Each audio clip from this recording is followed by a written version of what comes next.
Herzlich willkommen bei Rund um Linux.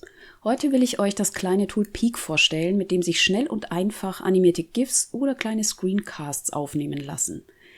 Die können dann zum Beispiel Arbeitsschritte in einer Anleitung veranschaulichen oder Probleme in einem Bug-Report demonstrieren.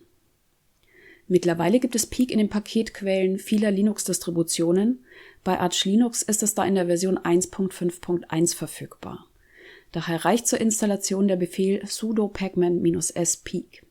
Alternativ sucht man in einer grafischen Softwareverwaltung wie Pamac danach und installiert es per Mausklick. Fehlt das Programm in den Repositories, gibt es noch ein distributionsübergreifendes Flatpak-Paket von FlatHub. Das Tool erstellt animierte GIFs, deren Qualität sich in den Optionen beeinflussen lässt.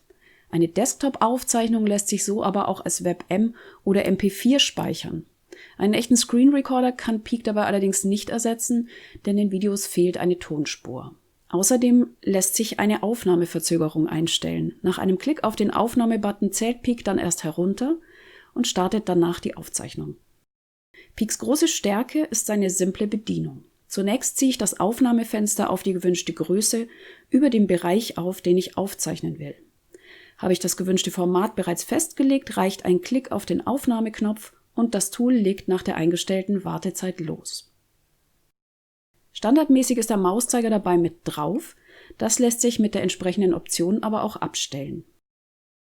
Wer will, kann die Aufnahme auch mit einer Tastenkombination starten und stoppen. Welche das sein soll, ist frei wählbar.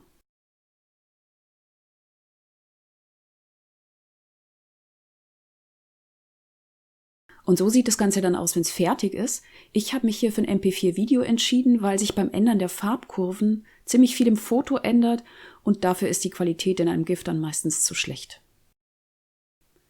Wenn euch das Video gefallen hat, lasst mir doch einen Daumen hoch da und abonniert den Channel für mehr Linux-Videos. Bis zum nächsten Mal.